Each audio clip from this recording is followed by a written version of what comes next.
Alhamdulillahirabbil alamin wa bihi nasta'in ala umuri dunya waddin. Assalatu wassalamu ala asrofil anbiya'i wal mursalin sayyidina Muhammadin wa ala alihi wa sahbihi ajma'in, amma ba'du.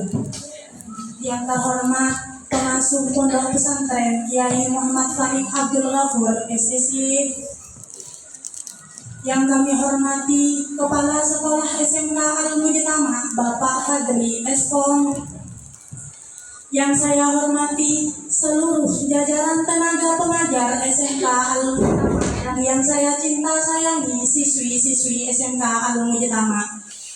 Puji kehadirat Allah Subhanahu wa Ta'ala atas limpahan rahmat, taufik serta hidayahnya, sehingga kita dapat berkumpul dalam keadaan sehat walafiat di tempat yang insya Allah penuh barokah ini. Amin. Salawat serta salam semoga tetap tercurah limpahkan kepada junjungan Nabi besar kita, Nabi Muhammad Sallallahu Alaihi Wasallam, yang telah membawa kita dari zaman kegelapan menuju zaman yang penuh cahaya dan ilmu seperti saat ini. Teman-teman yang dirahmati Allah, pastinya nih kita pernah gak ya berdebat sama orang lain? Pernah gak? Entah itu sama teman sendiri ataupun orang yang lebih dewasa dari kita.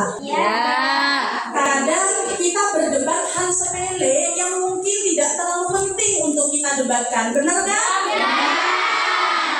Biasanya kalau di pesantren gini kita sering rebutan kamar mandi. Sehingga itu terbentuknya perdebatan panjang yang mungkin dua-duanya pengen menang, betul?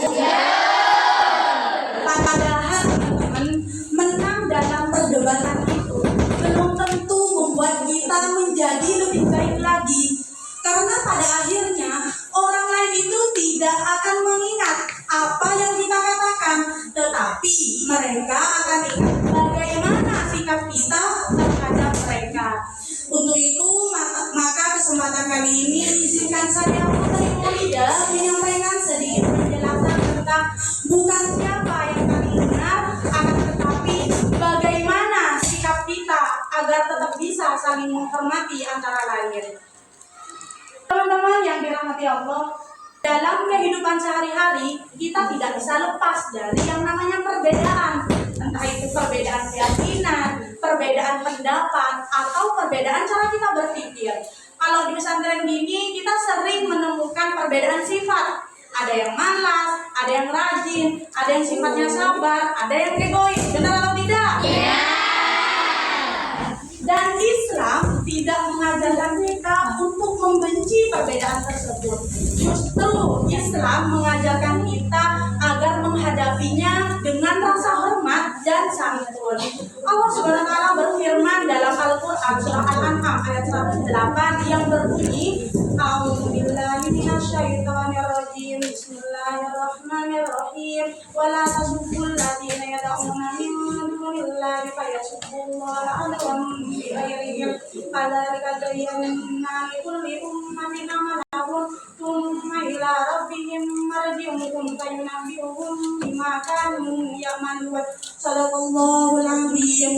Yang artinya, janganlah kamu memaki sembahan-sembahan yang mereka sembah selain Allah, karena nanti mereka akan memaki Allah dengan melampaui batas tanpa pengetahuan.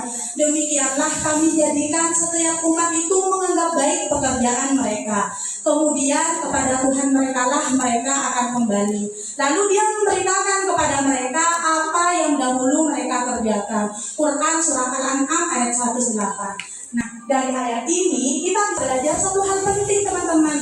Dalam berbeda keyakinan sekalipun kita tidak boleh menghina. Kenapa demikian? Karena ketika kita menghina itu tidak akan membuat orang lain itu berubah menjadi lebih baik lagi. Justru malah menimbulkan permusuhan. Untuk itu Islam mengajarkan kita tetap menjaga sikap, menjaga lisan, dan menjaga cara kita berinteraksi dengan yang lain. Teman-teman yang dirahmati Allah, menghormati orang lain itu bukan berarti kita setuju dengan semua pendapat mereka. Bukan berarti kita harus mengorbankan prinsip kita juga. Akan tetapi menghormati ialah bagaimana kita tetap bersikap baik kepada orang lain meskipun kita dalam lingkungan yang berbeda. Entah itu berbeda keyakinan, berbeda pendapat, ataupun berbeda cara kita berpikir.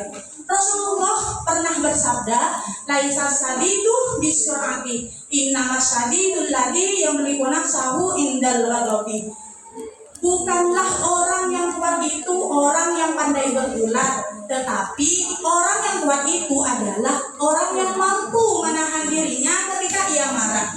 Jadi bukan orang itu yang sulit mengalahkan orang lain, akan tetapi mengendalikan diri kita sendiri. Untuk itu mari kita belajar dari Rasulullah, belajar untuk lebih sabar lagi, lebih tenang lagi, dan lebih menghargai orang lain. Teman-teman yang dirahmati Allah, setelah kita memahami semua pentingnya saling menghormati orang lain, sekarang pertanyaannya, bagaimana nih Kak cara kita menerapkannya dalam kehidupan kita sehari-hari? Sebenarnya tidak sulit teman-teman. Kita bisa mulai dari hal-hal sederhana dulu. Yang pertama, ketika ada teman kita yang berbicara, kita dengarkan. Jangan ada yang memotong, jangan ada yang membantah, jangan ada yang berbicara lagi. Yang kedua, saat kita berada dalam suatu kelompok, kita beri kesempatan dia untuk menyampaikan pendapatnya dan kita hargai pendapat orang lain tersebut. Yang ketiga, jagalah sikap kita, entah itu di dunia nyata maupun di media sosial. Nah, jika hal-hal sederhana itu sudah kita lakukan, insya Allah lingkungan kita akan lebih nyaman dan damai. Dari sini kita bisa belajar teman-teman, menjadi benar itu memang penting. Namun lebih mulia ketika kita mampu menghormati orang lain itu meskipun kita dalam lingkungan yang berbeda. Nah, mari mulai dari diri kita sendiri, belajar untuk lebih tenang, bukan untuk menjadi lebih yang paling benar. Belajar untuk lebih sabar lagi, belajar untuk lebih menghargai orang lain lagi. Mungkin hanya itu yang bisa dapat saya sampaikan, kurang lebihnya mohon maaf. Wallahul muwaffiq ila aqwamit thoriq. Wassalamualaikum warahmatullahi wabarakatuh.